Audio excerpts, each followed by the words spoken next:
NFL Hall of Famer Terrell Owens tackling systemic racism with a rally in Los Angeles today. He's also calling on the NFL to reinstate Colin Kaepernick. Ahead of the march, T.O. tweeted, "The NFL and Commissioner Roger Goodell owe Colin Kaepernick an apology, along with his job back, which is long overdue." NBC News correspondent Gotti Schwartz has more from the rally.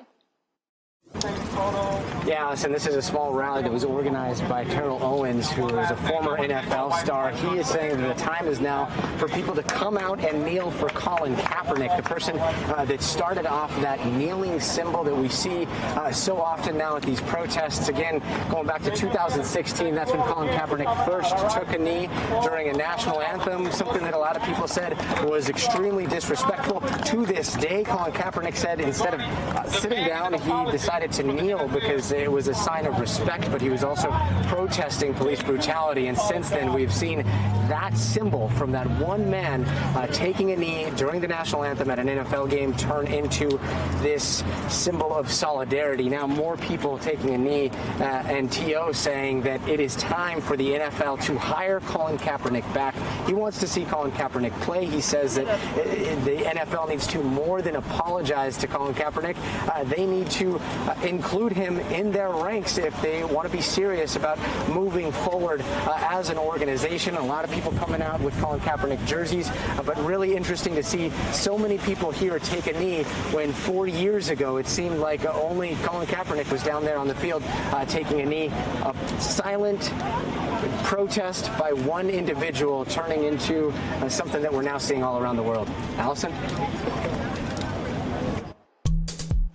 LeBron James is starting a new organization to protect and support African-American voting rights. It is called More Than a Vote, and it has the backing of several other sports stars. James says, quote, "Because of everything that's going on, people are finally starting to listen to us. We feel like we're finally getting a foot in the door. How long is up to us? We don't know, but we feel like we're getting some ears and some attention, and this is the time for us to finally make a difference."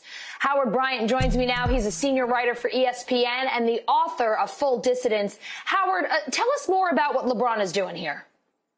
Well, essentially what LeBron is doing is he's doing what he's been doing, which is trying to use his influence and his visibility to find an avenue to deal with specific problems. I feel like one of the interesting things when we look at what happened the other day in Georgia, very clearly the idea of voter suppression is a huge issue that people aren't talking about. And I think what's really interesting about this as an idea is to really start to get into some of these more granular issues instead of talking about, or in addition to talking about some of the more symbolic things about being in the street, always important to do that. But the combination of that plus making sure that you understand how the actual systems work in terms of gerrymandering, in terms of voting rights, in terms of polling places and availability. All of those different initiatives are really, really key to actually seeing some movement. Howard, here in the U.S., we see LeBron as someone who really does use his platform to talk about all sorts of issues, whether it's voting rights, whether it's education. But a Hong Kong activist, Joshua Wong, has criticized James, tweeting, quote, "Defending democracy is vital, but King James only talks loud in the U.S. On China. Not only is he silent, he actively shuts others up." What do you make of that criticism, especially for folks who may not have heard criticism like that of LeBron before? Well, LeBron didn't get criticized like that in the United States, and let's not forget that the entire NBA China debacle was embarrassing for everybody involved, and it did in a lot of ways ask the question of LeBron James as to whether or not he was a true activist or whether he was interested in some of the areas that interested him, especially when you're looking at the enormous business relationship between China and the NBA. And a lot of the players found themselves out of their depths in some ways. A lot of the players realized that in some of these initiatives, their interests were at odds. And I think that's one of the big questions that I'm always asking when we do these types of stories about these athletes. At their level, the question also comes down to, are you a true activist or are you a incredibly wealthy, visible, rich person who stands on the right side of issues? They're not always the same thing. What would you say in this case? Well, I think that the voting, when I saw what he was doing in the voting side of it and the campaign side of it, and really starting to dig into some of the real important issues of gerrymandering and all that, that is a level of activism I didn't really expect from him. I tend to look at LeBron very similarly to what Janelle Monáe tweeted out when she said, "I'm not an activist. I'm somebody who stands on the right side of issues." I think that's really important for their level. When you start thinking about LeBron James's net worth is $500 million, and he's got all of these different corporate ties. So sometimes what you really have here is somebody who stands on the right side. He does the right thing and stands on a lot of issues. But the real question for players like him or people at his level is what happens when the protester becomes the power. He stands in the middle of that, and on a lot of issues, he's going to straddle it. He didn't do a great job, I didn't think, on Hong Kong, but on this issue, he did. Let me ask you about this. The NBA, has long been seen as a more progressive league on social issues, but we are seeing some other sports leagues trying to make some moves. NFL Commissioner Roger Goodell saying last week he was wrong for not listening to his players sooner. NASCAR this week banning the Confederate flag. Do you see this as a turning point for activism in sports? Well, there's no question that something's changing here, and I do see a difference here. This is different than what we saw in Ferguson. This is different than what we saw in Baltimore the next year in 2015. This is very different than what we saw in the reaction to Colin Kaepernick. I am very dubious when it comes to the National Football League because the National Football League didn't even mention Colin Kaepernick's name, and it seems to feel like it can have reconciliation without truth. There's no possible way that I think the NFL has any credibility on this issue because there's no organization. I can't think of a corporation, sports or outside of sports, that made its feelings toward this issue more clear than the NFL, both in words and in deeds. So I'm very dubious about them. I think the NBA is very different. The NBA has been able to allow the players to have a voice. Howard, you mentioned Kaepernick. There was a rally today in L.A. T.O. was there saying the NFL needs to get him back, saying they need to give him his job back. Where do you see the Kaepernick story going from here? Well, I don't see the Kaepernick story going any further with the NFL simply because there's one thing that's not happening here, Allison, and what's not happening is you don't hear the owners, the four most powerful owners in football or any owner. You don't hear Jerry Jones, you don't hear Robert Kraft, you don't hear the Rooneys, you don't hear the Maras say Colin Kaepernick is welcome to play in the National Football League. And until you hear that, remember, Roger Goodell works for them. And if you're not hearing that piece of it, then what you're really hearing is Roger Goodell trying to find some middle ground here that is going to be very, very difficult because how can you be taken seriously if you keep Colin Kaepernick out of the game? Are you surprised in particular that we haven't heard anything from the Rooneys? As a Steeler fan myself, I know the Rooneys in the past have been active. They were instrumental in coming up with the Rooney Rule, which says that when teams are talking to new coaches, they need to include people of color in that search. Did you think maybe they might have taken a stand here? No, not at all, because there's a reason why Colin Kaepernick sued the NFL for collusion, and that is because all of them, all 32 teams together, stuck together on this issue. And until somebody comes out and if you really want to wipe the slate clean, then it's going to be something different. But as of today, I don't see that from the National Football League. Yeah, it seems like the NFL still has a long way to go. Howard, love having you on for this conversation. Really appreciate it. Thank you so much for being with us. Thank you. New videos of police brutality spreading pretty quickly across social media. NBC News Now correspondent Alexa Lioto looks at how this evidence is being used to hold police accountable. On June 4th, a 75-year-old protester approached a group of police officers during a demonstration for George Floyd in Buffalo, New York. Things escalated quickly when two officers shoved the protester to the ground. He was sent to the hospital for a head injury and is still recovering. The video is a striking example of police violence captured on camera as protesters across the country demand justice for George Floyd. But this type of force is not limited to one police department or one city, as has been made clear with countless videos splattered across social media. The question is, how is law enforcement addressing these videos after they go viral? In the Buffalo case, the police department suspended the two officers without pay. They were then charged with second-degree assault. Both pleaded not guilty. An officer from Philadelphia faced similar consequences after a video showed him striking a student with his baton. Now the officer faces multiple charges, ranging from aggravated assault to recklessly endangering another person. The student received about 10 staples and 10 stitches for a head wound.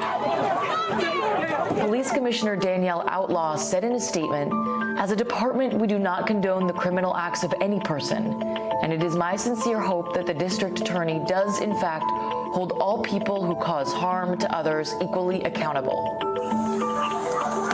Additionally, 6 police officers received charges following an incident in Atlanta. This body cam video shows officers tasing 2 college students in their car and forcefully arresting them. It was after they allegedly did not follow orders to stop the vehicle. No, I don't know what's going on. Okay, stop the car. Stop. Stop. Okay. He says that he was gonna shoot us. Like, this is stuff that shouldn't be said after all the trauma. And I still can't even process what happened. And for someone to say something like that is disgusting. We felt like we were gonna die in that car. But in other instances, consequences haven't been as severe. U.S. Park Police placed 2 officers on administrative duty while an investigation takes place after this. An Australian news cameraman was punched while live on the air in Washington, D.C. NBC reporters on the ground say the protest was peaceful, and police advanced aggressively before President Trump's walk to St. John's Church.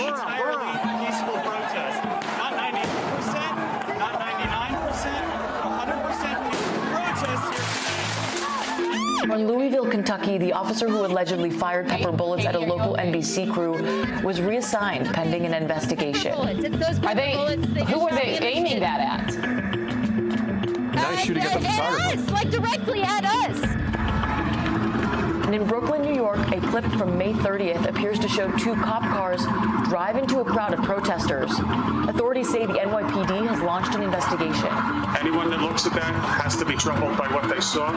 If you look at that entire video, you see people, I would describe it as an ambush.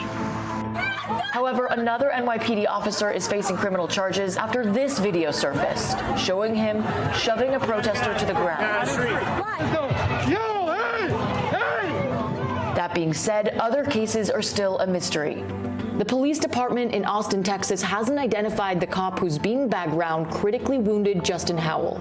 According to the battalion, the 20-year-old Texas State student remains in critical condition. There are multiple investigations underway related to people who were shot over the weekend.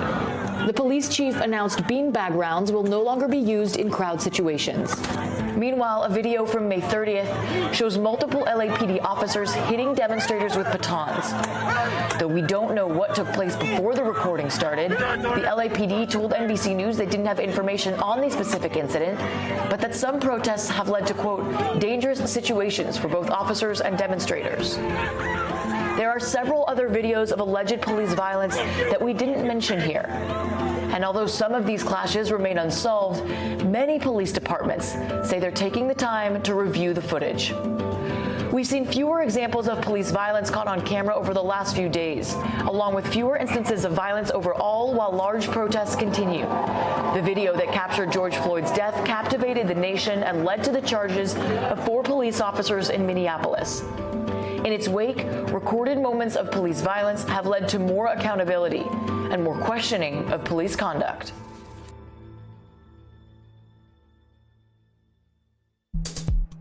Joining me now to talk more about the challenges that come with prosecuting police, former federal prosecutor and MSNBC legal analyst Cynthia Oxney. Cynthia, thank you for being here.